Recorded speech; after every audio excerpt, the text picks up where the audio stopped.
The Rice Planters Amateur has been played at Snee Farm since 1973. Brooks Koepka won it, Stewart Cink won it. This summer, I tried to qualify for it. Spoiler, I shot 80. I did not qualify. In this video, I'm going to show you exactly how I prepped for one of the biggest rounds of my year. But I also did something I've never done before. I wore my whoop through every casual round and every tournament round this season. And when I compared the two, the data showed me something alarming. My body plays a completely different sport when a scorecard matters. So I took all of it to Claude, the prep, the data, the 80, and I asked it to fix what the numbers found. In our next video, we're going to cover this prep in great detail and see if it actually works. But for now, let's focus on the Rice Planters and what went wrong. If you like this content, don't forget to smash that subscribe button. It's Wednesday and we are trending in the right direction as we prepare for the Rice Planters. Wednesday means driver drill. Driver drill means suck. Gotta do that, hit a bunch of wedges. The goal is to just be prepared and go try to qualify for the Rice Planters. Y'all know I love and hate this drill. I've talked about this a ton, but you hit 100 balls in all sorts of different drills. The goal is to spend over 60 to 70% in some sort of drill. One leg drill's great, step through drill is fantastic. Just getting everything firing. Cross-footed drill, love hate here, but it works. Up route, also, this is a tough one, but by the end of it, almost always just hitting bombs. That's a wrap on driver drill. One of the really nice things about Snee Farm, you don't need to beat driver, but in a qualifier, you certainly got to be aggressive because it's probably going to take like 3-4 under. Obviously, if we can get closer to the green, the better. Which hopefully, after doing that today, hitting it straight, gonna do probably 120 yard 9-iron just to get back in the flow state after beating drivers. And then I'm really enjoying Tommy Fleetwood's start line drill. I made a short about that recently. And then go chip and putt because 60 yards in, that's where the money's made. Stay qualified. So this start line drill has been one of my favorites lately. Stole this from Tommy Fleetwood. Shout out Tommy, Fairway Jesus. You go 2 paces in front of you, 6 feet, then you place the sticks about a foot apart, and then you just get to rip golf balls through them, which is quite a bit of fun.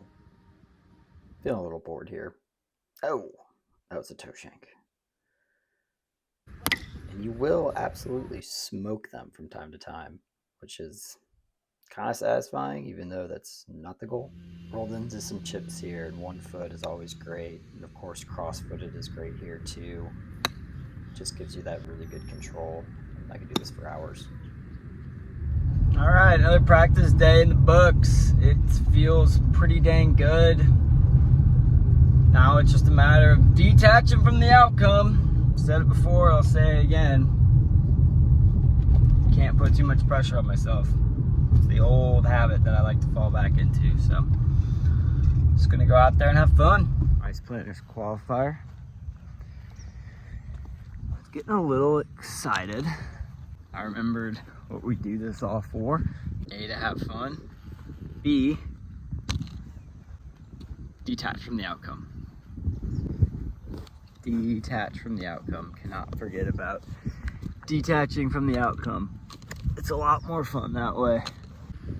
This practice session was just a few days out from the tournament, so stayed focused on just basic fundamentals and spent a lot of time putting, but I don't film that because it puts everyone to sleep.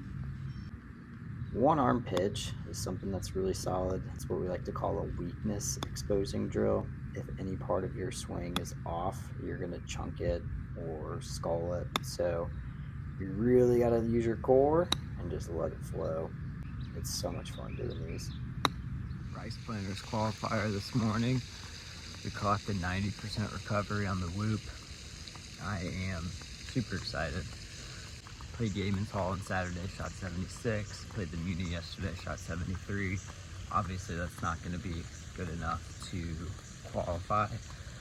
But if I can get the putter going, stay level-headed, have some fun, so it could be fun.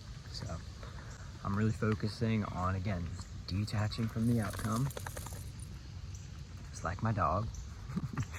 I'm going to detach from the outcome and stay present and just accept whatever happens, happens. Richard Cummings, the third on the bag. He's always a pleasure to caddy.